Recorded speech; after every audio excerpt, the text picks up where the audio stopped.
नमस्कार, आप देख रहे हैं एचआर न्यूज। आज हम बात करेंगे राहुल गांधी की सदस्यता को लेकर के जिस तरीके से बहाल हुई है उस पर चर्चा करेंगे। आगे क्या कुछ हो सकता है, क्योंकि एडवोकेट नरेश चौहान जी हमारे साथ है, सीधा इन्हीं से बातचीत करेंगे। चौहान साहब, क्या कहेंगे? अब तो सदस्यता बहाल हो गई है राहुल गांधी की, भले ही 4 दिन लगे।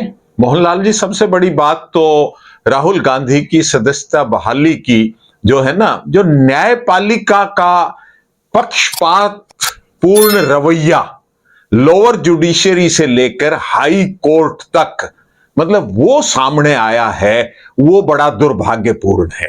मतलब फैसले होते रहते हैं, गलत हो सही हो, अपीलें होती रहती हैं, लेकिन निचली अदालत से लेके और गुजरात हाई कोर्ट तक का, मतलब जो सुप्रीम कोर्ट ने भी, मतलब उन्होंने ऑन मेरिट अभी कोई चीज नहीं छेड़ी है, लेकिन जो क्वेश्चन मार्क लगाया है सुप्रीम कोर्ट ने भी राहुल गांधी के उस सजा को स्टे करते हुए, वो यही कहा है कि भाई आपने इतनी बड़ी मैक्सिमम डोज क्यों दी, किस लिए दी। नहीं, अब इसके आगे परिणाम क्या होंगे? जिस तरीके से घेरने 24 घंटे के अंदर जिस तरीके से फैसला आया था, सदस्यता चली गई, फिर बंगला खाली करा लिया गया। क्या लगता है अब सदस्यता बहाल हो गई, बंगला भी दिया जाएगा? किस तरीके से इसको देखते आगे का, क्योंकि अब जाहिर है कल सदन में वो दिखेंगे वहां पर। देखो, ये तो आपने देख लिया, ये कहीं ना कहीं ये चर्चा भी चल रही थी। ये ऑर्डर तो 2 दिन हो लिए, मतलब उस टाइम के भाई अभी स्पीकर के पास भी इसमें कोई पेच लगाने की गुंजाइश है।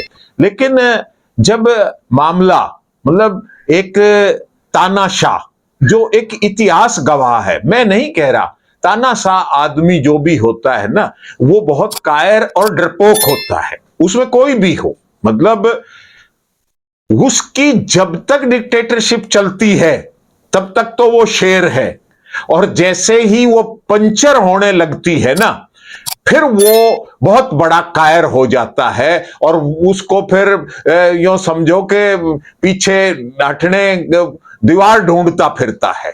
वही बात यहां हुई कि सचिवालय ने उन सब चीजों को, पार्लियामेंट सचिवालय ने उन सभी आशंकाओं को धराशायी करते हुए पहले वर्किंग डे में ही इमीडिएटली, दिन उगने से पहले, राहुल गांधी की सदस्यता बहाल कर दी। और राहुल गांधी को अब एंटाइटलमेंट है, जहां तक बंगले की बात है, कि राहुल गांधी को पूरी एंटाइटलमेंट है, वो अपने बंगले के लिए वो एप्लीकेशन लगा सकते हैं और उनको अलॉटमेंट होगी। लेकिन कल जो अविश्वास प्रस्ताव आ रहा है उसको किस तरीके से देखता है? क्या लगता है, मतलब एक राहुल इतना बड़ा चेहरा है, जैसे कहें बीजेपी के अंदर मोदी जी बहुत बड़ा चेहरे हैं, उन्हीं को जवाब देना है? देखो मोहनलाल जी, हम व्यक्ति, मतलब पर्सनैलिटी कल्ट को कंपेयर ना करके, हम मुद्दों पर, कानूनी बात पर, मतलब जिस तरह से इन्होंने अब प्रधानमंत्री नरेंद्र मोदी भी मोदी नहीं है, मोदी नगर वाला सेठ है। मोदी तो टाइटल बड़ियों का है, जहां तक हमने पढ़ा है, लिखा है। तो इस बात को जिस तरह से तूल देके और कहीं ना कहीं राहुल को टारगेट करने के लिए, अब इन्हें भी पता है कि भाई राहुल क्या है, क्या नहीं है, क्या था, जिसको ये पप्पू कहते थे, आज पप्पू इनका अप्पू बनाने पर तुला हुआ है।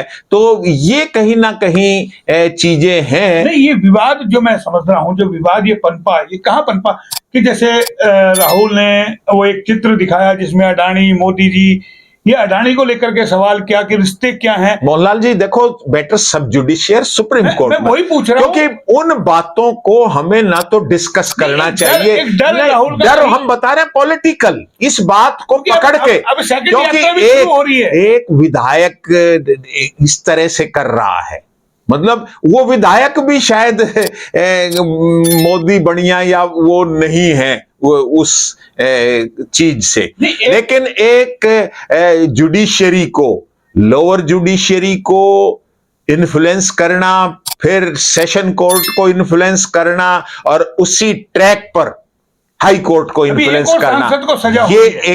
एक और सांसद दुर्भाग्यपूर्ण है। बीजेपी के सांसद को भी अब 2 साल की सजा हुई है। क्या उसमें भी इतनी तत्परता दिखाई जाएगी? आज 4 दिन का समय होगा। हम कह रहे किसी में नहीं दिखानी चाहिए और ना ये दिखाएंगे, लेकिन जिस आदमी से डर भय या जिसको काउंटर करना, जिसको दबाना चाहे, जिस चीज को भी आप जितना दबाओगे वो रिबाउंस करेगी, उतने ही वेग से वो उछल के चलिए, ये एक और होगा। एक सेकंड यात्रा, भारत जोड़ो यात्रा निकलने जा रही, क्या लगता है अब उस यात्रा का और बड़ा स्वरूप देखने को मिलेगा? देखो ये, या क्या लगता है राहुल अब और उग्र होकर के कहे या और एक्टिव होकर के इसको, खाली लोगों का जुड़ाव इसमें ज्यादा दिखेगा? मोहनलाल जी, हम पहले भी कह चुके थे, अब राहुल ने चाहे वहां करनाल घरोंडा में पराठे खाए हो, राह चलते ट्रक में चला हो, सब्जी मंडी में गया हो, राहुल को भी उस पहली यात्रा से बहुत कुछ सीखने को मिला, बहुत कुछ उसने अपने आप को ढाला।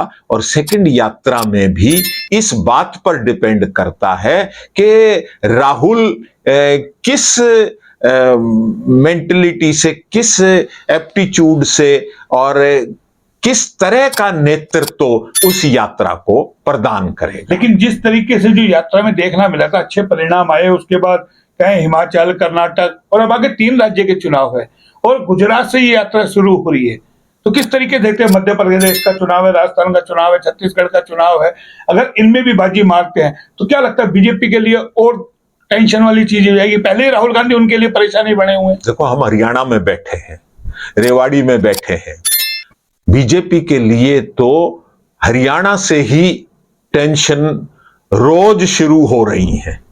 पोर्टल टेंशन है, मेवात टेंशन है, मिहिर भोज राजपूत गुजर टेंशन है, मतलब क्लर्कों की टेंशन है और बेरोजगारों की टेंशन है, टेंशन ही टेंशन है। हम बार बार कह रहे हैं कि आज की फास्ट फूड जनरेशन है, 10 साल बर्दाश्त नहीं कर सकती और इन्होंने सिर्फ लंबी लंबी बातें फेंकी ही हैं। डिलीवरी के नाम पर जितनी फेंकी हैं उससे बहुत कम हम कह सकते हैं। चलिए, आपने हरियाणा की बात छेड़ दी मेवात के दंगों को लेकर के, और जिस तरीके से मेवात दंगों के बाद एक तरफ कार्रवाई हो रही है, दूसरी तरफ नेताओं के बयान आ रहे हैं।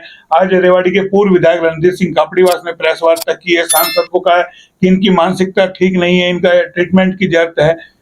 किस तरीके से उसको देखते हैं? देखो, पार्टी का अपना एक सिस्टम होता है, तो जो आदमी दरी बिछा रहे हैं, कुर्सी लगा रहे हैं या किसी आस उम्मीद में अब इस भारतीय जनता पार्टी, क्योंकि भारतीय जनता पार्टी का तंबू उखाड़ने का सबसे बड़ा काम और अहम काम तो जजपा ने ही कर दिया है। वो आए दिन खूंटा ठोक रहे हैं, उसका एक कुछ बिगाड़ नहीं सकते। तो जो बेचारा अब एलिमेंट, जो पदाधिकारी कह लो, वर्तमान कह लो, पूर्व कह लो, उनके पास ये खाली ढोल पीटने के और एक दूसरे के ऊपर आरोप प्रत्यारोप करने के अब कुछ बच नहीं रहा। राव इंद्रजीत को टारगेट करके क्या लगता है हरियाणा में बीजेपी को फायदा होगा? जिस तरीके से प्रेस कॉन्फ्रेंस करके, और कहीं कुछ नेताओं की तो राजनीति ही राव के विरोध में हो गई। जब भी आप प्रेस वार्ता करते हो, कोई भी चीज करते हो, राव को पहले टारगेट कीजिए। अब राव के बयान को लेकर के किया जा रहा है, मेवात दंगों को लेकर के जो राव का बयान, आपको लगता है राव ने कोई गलत बयान दिया है या कोई इस तरीके का भड़काऊ बयान दिया है? देखो, राव की अपनी पॉलिटिक्स है और राव की पॉलिटिक्स के अलावा राव को जन समर्थन अपनी कम्युनिटी में आज भी बाकी नेताओं से अधिक प्राप्त है। मतलब कोई भी, ये सब नेता जो आज के वर्तमान के हैं, मतलब कहीं ना कहीं इस राव के विरोध में टिकी है। इनको 5-7 हजार पर्चे ला सकते हैं, राव का विरोध करेंगे तो लोग हमसे राव विरोधी जो लोग होंगे जुड़ जाएंगे। मोहनलाल जी, आप कहां करोगे जब आपका हाईकमांड जिस के सहारे आप विरोध की बात कर रहे हो, जब वो नतमस्तक है राव के सामने, वो तो कि बीजेपी राव के आगे डरी हुई है। फिर मैं बताइए, फिर इनका बयान का क्या तुक है? कोई तुक नहीं, इसीलिए कोई हमें चर्चा भी नहीं करनी चाहिए। चर्चा भी नहीं करनी चाहिए तो चौहान साहब ने तो जो कहें क्षेत्रीय लेवल पे चर्चा करना भी मुनासिब नहीं समझा कि ऐसे नेताओं पर क्या चर्चा करें जो आए दिन राव का विरोध करते हैं। या फिर इलाके के मुद्दे की बात वो करते नहीं है, और जब मन में आए जब प्रेस कॉन्फ्रेंस करने लग जाते हैं, क्योंकि आजकल मीडिया इतना सस्ता हो गया, एक फोन कीजिए मीडिया पे लोग आ जाएंगे।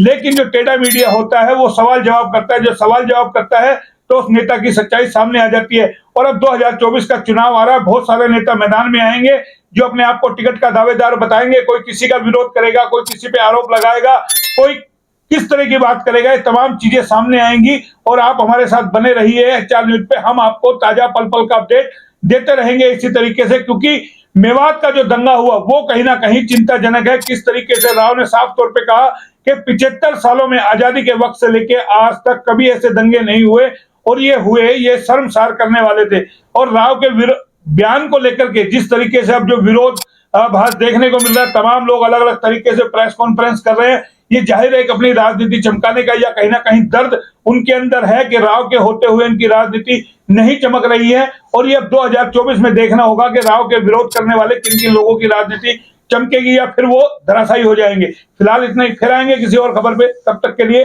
नमस्कार।